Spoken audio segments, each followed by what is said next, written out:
इन्होंने लाठी मारी और पूछा कि 24 घंटे में बताओ तुम कौन हो। तो हमने भी इनसे पूछ दिया कि 40 दिन में तुम बताओ कि तुम हिंदू हो कि नहीं। ये उस बीजेपी के प्रतीक बन गए हैं जो दमन, भय, भयादोहन के नारे पर चल रही है कि हम डराएंगे और डरा करके सबको हड़का करके काम करेंगे। अखिलेश जी अपनी बात कह रहे हैं, उसमें हमको क्या कहना है। जो दृश्य है वो दृश्य ही देख करके तो वो कह रहे हैं। हमारे साथ जगत गुरु स्वामी अविमुक्तेश्वरानंद महाराज जी हैं। महाराज जी धर्म की लड़ाई लड़ रहे थे, गौ रक्षा की बात हो रही थी, मामला FIR तक पहुंच गई, क्या कहेंगे? बात यह है कि धर्म की लड़ाई जिनके विरुद्ध हम लड़ रहे हैं उनके पास हमारे प्रश्नों का उत्तर नहीं है, इसीलिए वो ये दूसरे रास्ते अपना रहे हैं और प्रयास कर रहे हैं कि डरा करके धमका करके इनकी आवाज़ को चुप करा दें। अब गौ माता की रक्षा की आवाज़ बताइए, कोई तो उठाता नहीं है और उठाने के बाद कैसे वापस जा सकता है। ये तो अपराध हो जाएगा। या तो हम उठाते ही ना, अब जब उठा दिया है तो उसको पूरा करके ही बीच में विराम तो नहीं लिया जा सकता। एक तरफ महाराज जी भारत संस्कृति का देश है, साधु संतों का देश है, लेकिन निर्यात जिस तरह से बता रहे हैं कि ये गौवंश और तमाम चीज़ों में मांस में निर्यात में उच्चतम स्थान हासिल कर रहा है भारत, क्या कहेंगे? यही तो विडंबना है और यही भारत के सनातन धर्मियों की गौ भक्तों की पीड़ा है कि हम चाहते थे कि गौ माता की हत्या पूरी तरह से बंद हो जाए। यहाँ पूरी तरह से तो बंद नहीं हुई, जितनी हो रही थी उससे कम हो जाए, तो कम होने की जगह बढ़ रही है। और विशेष करके जिन लोगों के समय में ये हो रहा था और वो लोग नहीं सुन रहे थे, उनको हटा करके हम तो उन लोगों को ले आए जिन्होंने भाषण दिए थे कि ये बंद होना चाहिए, जिन्होंने भाषण दिए थे कि ये गुलाबी रंग देख करके तुम्हारा कलेजा रोता है कि नहीं हमारा रोता है। अब उनके लंबे शासन के बाद भी अगर ये रंग बढ़ता ही चला जा रहा है और निर्यात मांस का, विशेष करके गौ मांस का, बढ़ता ही जा रहा है, तो ये देश के सनातनियों की बड़ी पीड़ा है।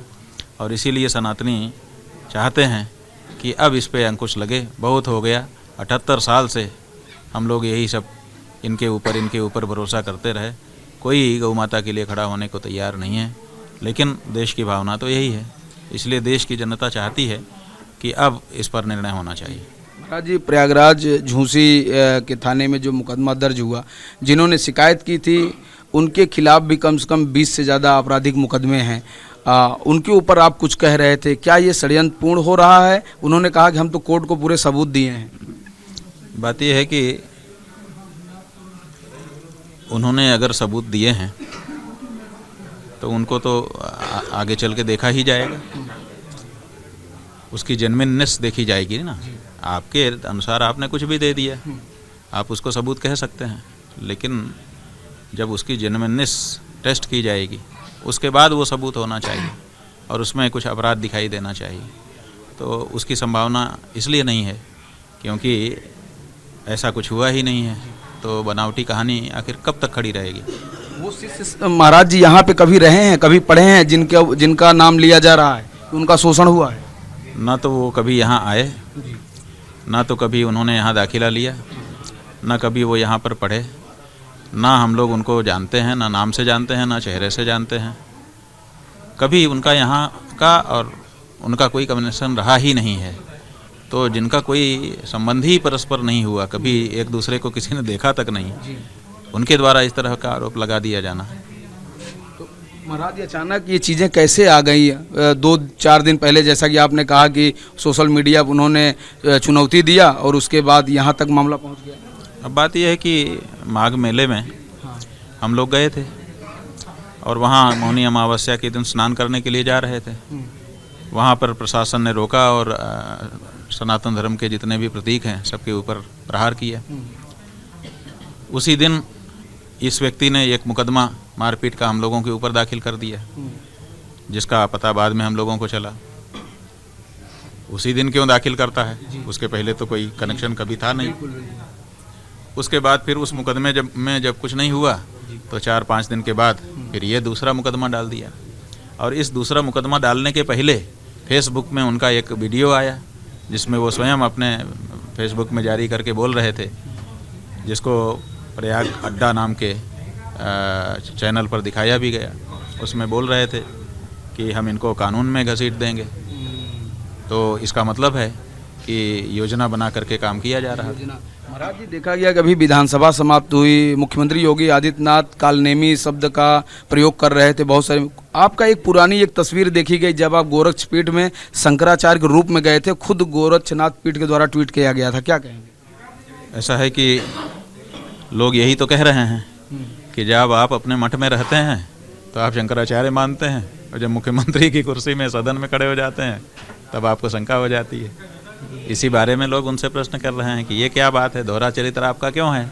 अगर वो शंकराचार्य नहीं थे तो कहीं नहीं होना चाहिए था, और अगर थे तो सब जगह होना चाहिए था। तो आप सदन में खड़े होकर कहते हैं कि शंका है, और जब आपके गोरखनाथ मंदिर के ट्विटर हैंडल से जिसमें ब्लू टिक है, ब्लू टिक हो करके इसका मतलब प्रामाणिक वो उनका अकाउंट है, तो वहाँ से आप उनको शंकराचार्य के रूप में देखा कि प्रधानमंत्री ने आपसे आशीर्वाद लिया और आपने अपना एक माला पहना के उनको पहना दिया प्रधानमंत्री को आशीर्वाद रूप में, तो तब तो उन्होंने पूरा सम्मान दिया था।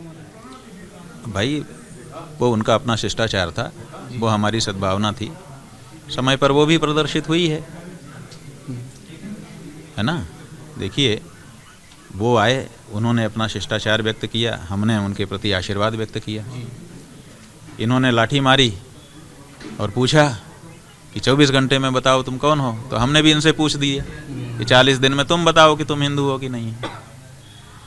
तो जैसा व्यवहार जो करता है उसको वैसा ही लौट करके मिलता है। महाराज जी, उत्तर प्रदेश के उप मुख्यमंत्री हैं ब्रजेश पाठक, उन्होंने कहा कि मौनी अमावस्या के दिन जो बटुक ब्राह्मणों के साथ जो ये झड़प हुई या जो लाठीचार्ज हुई, पाप लगेगा जिन्होंने किया है, उन्होंने सार्वजनिक मंच में बोला।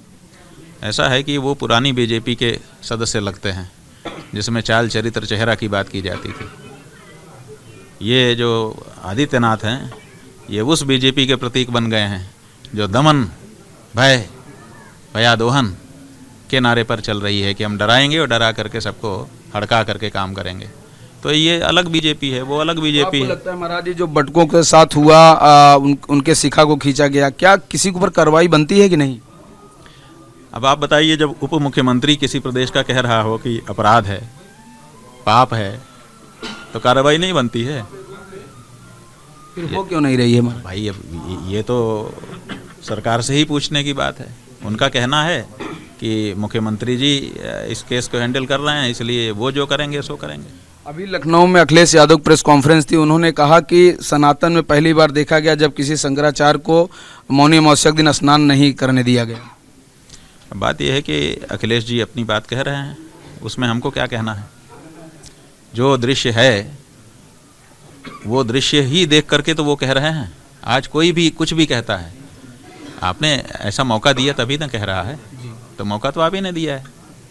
महाराज जी, क्या लगता है आपको? जी पूरे भारत के धार्मिक सांस्कृतिक इतिहास में क्या कभी ऐसा मौका आया था कि हिंदुओं के सबसे बड़े धर्मगुरु शंकराचार्य को ही स्नान करने से रोक दिया गया हो और बिना स्नान के उनको माघ मेले से आके वापस जाना पड़ा हो? ये तो पहली बार इतिहास में मुख्य स्नान शायद मौनी अमावस्या का। जी, ये तो इन्हीं के राज में हुआ है ना, जो अपने आप को तथाकथित रूप से हिंदू कहते हैं।